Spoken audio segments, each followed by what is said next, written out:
Hi, everyone. I am the CRM Ninja, and I am literally out of this world, as you can see behind me, for my special guest tonight. We'd like to welcome Malin Martnes to the show. Thank you, UI. Thanks for having me in outer space. That's so cool. What can I say? It's really a breath of fresh air up here. Yeah.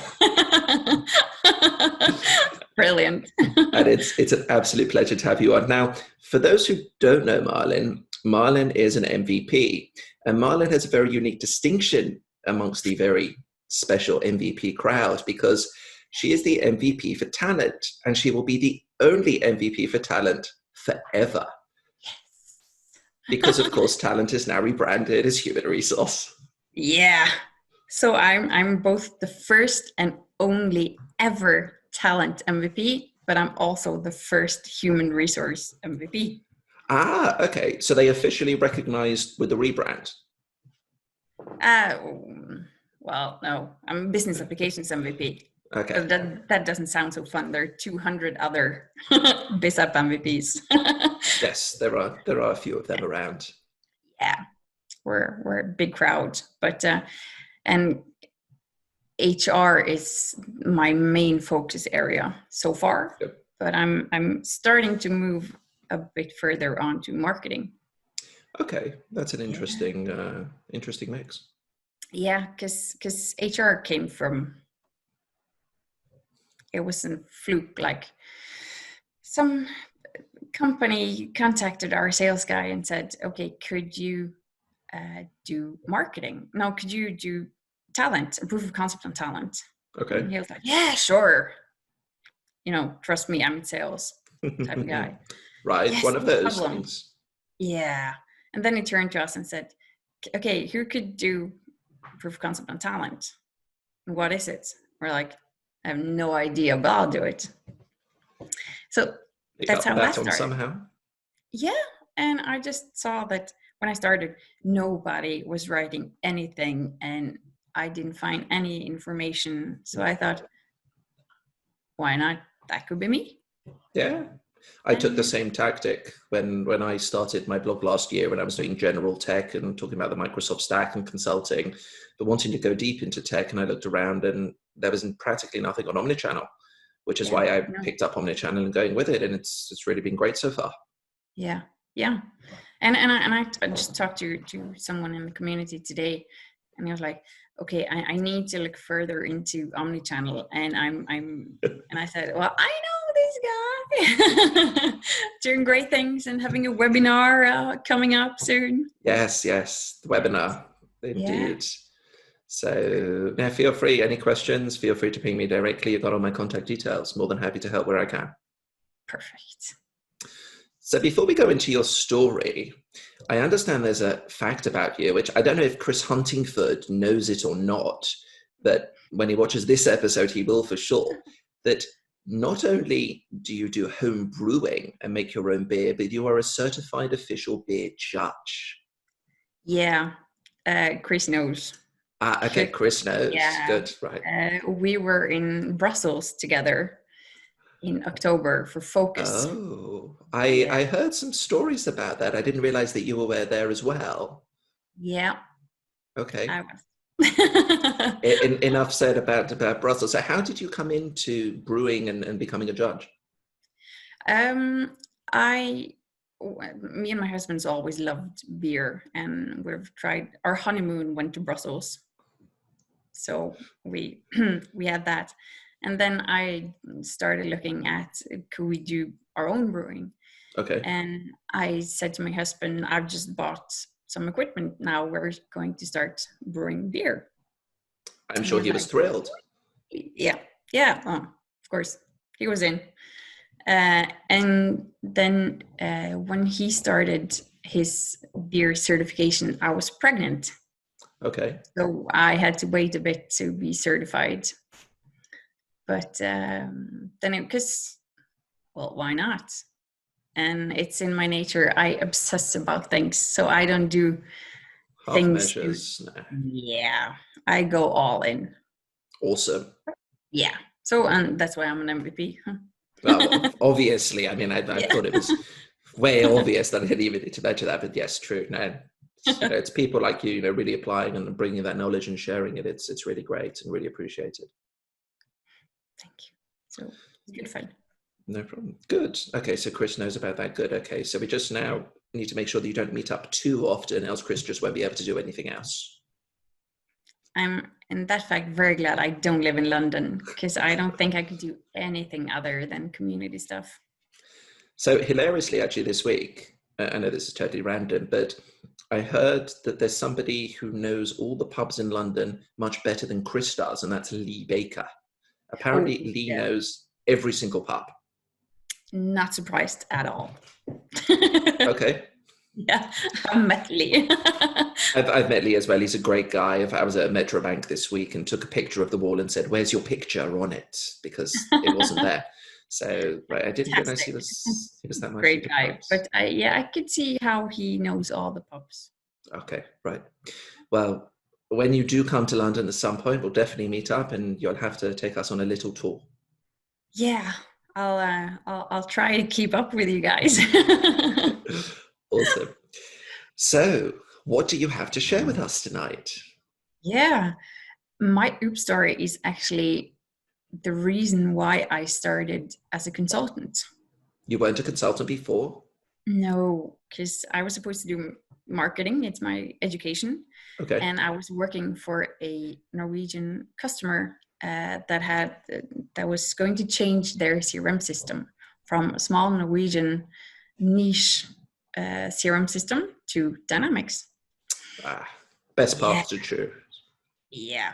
And I went on a 5-week holiday in the middle of the process.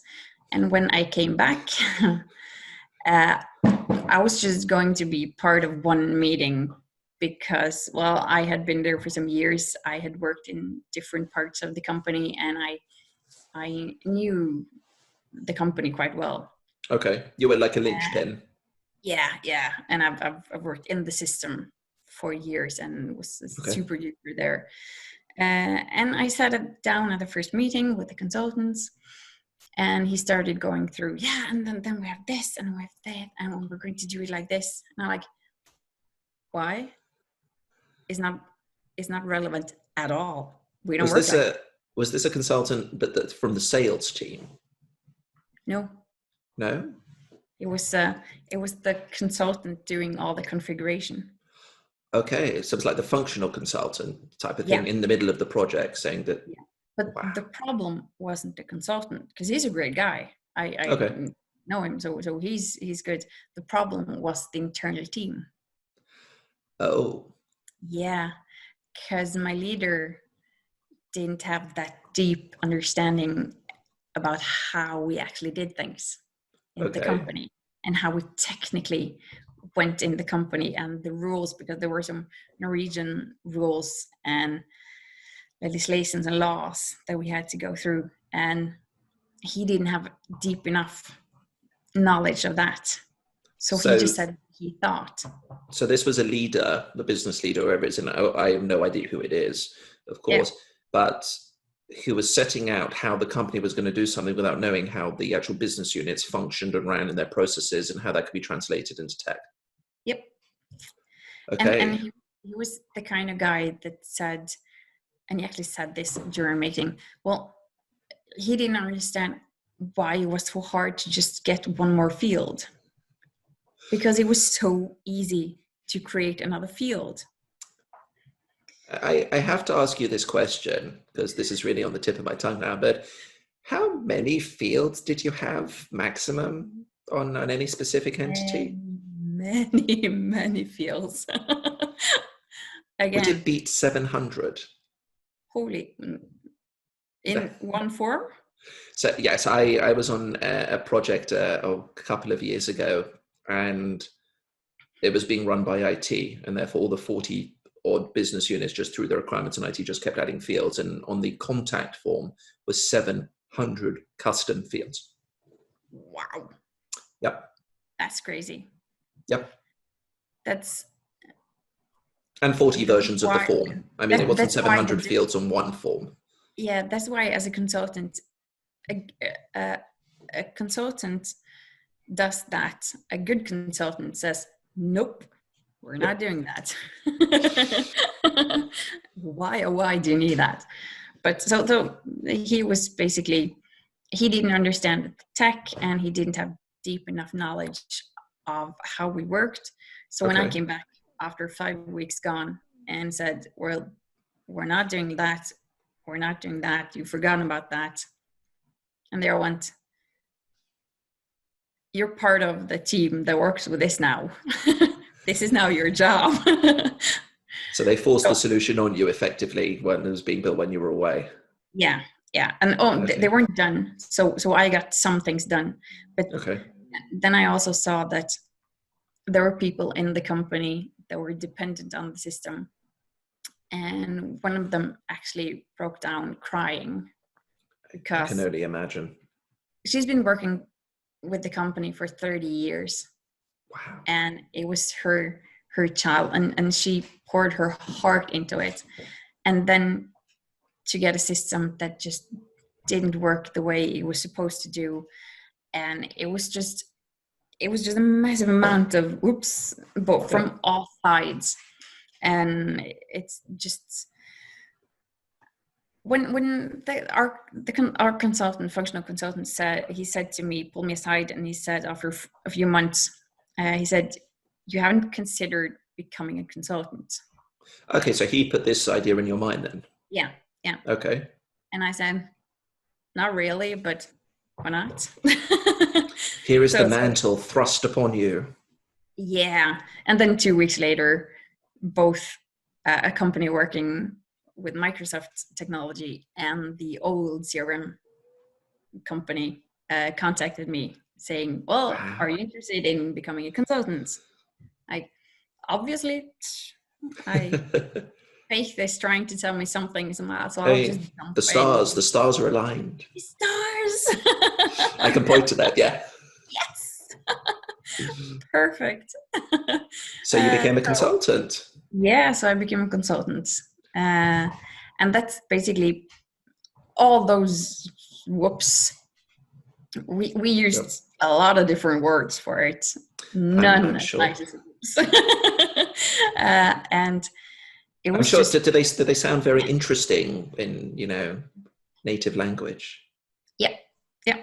Very. And I come from the northern parts of Norway, and we have a massive variety of swear words that's just doesn't suit online. It's fine. My wife is Dutch, and in no Dutch, and she's from parts of Holland where they speak sort of the older version, not the more modern Dutch.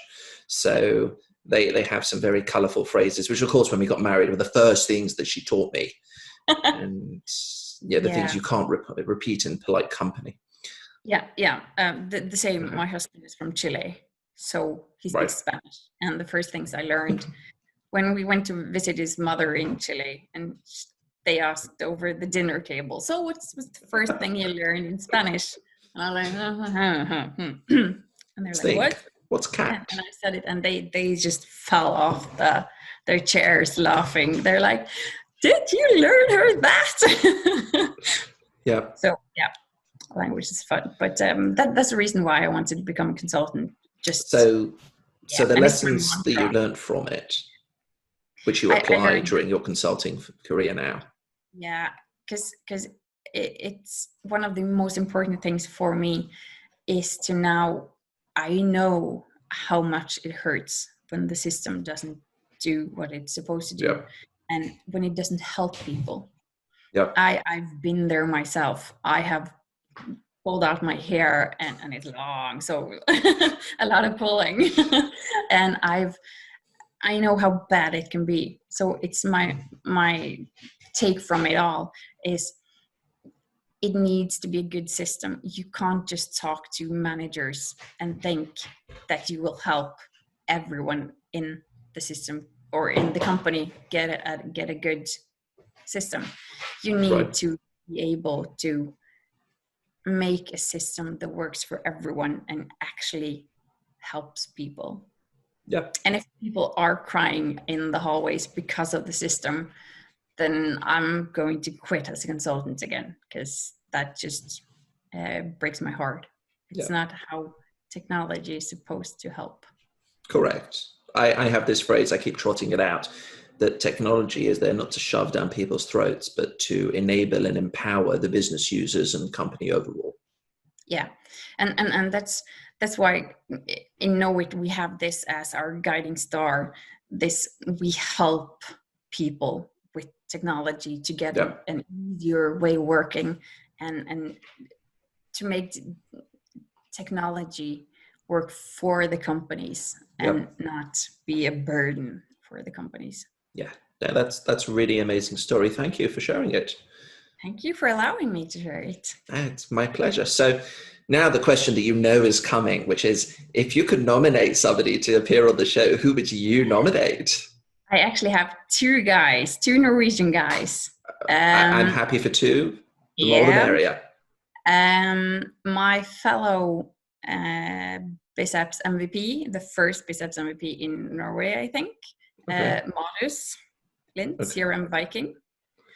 He's bound to have a lot of great Whoop stories, because he's that kind of guy, and he's awesome and energetic. And the other one is Thomas Hansør, the CRM keeper. Okay. He's been working with Dynamics for over 10 years. And he's also bound to have a lot of good stories. I sure hope so. Well, let's catch up offline and get introduction done, and I'd love to have them on the show. Yeah, probably Brilliant. Love to be with you and talk. I'm sure they may even wear Viking costumes. I know there was something going around on Twitter recently about them that I'd seen. So one in a Viking costume and one in a keeper suit. Football. Yep. It's all fine with me. I'm more than happy. As you can see, I'm very relaxed, just hanging out here. Right. So once again, thank you so much for your time. Really appreciate it. Viewers, we hope that you've enjoyed this. If you would like to come on the show, feel free to hit the link below and send in your details, and we can invite you on. Please also feel free to subscribe to the channel and check out the rest of the Oops Factor playlist. Have a great day.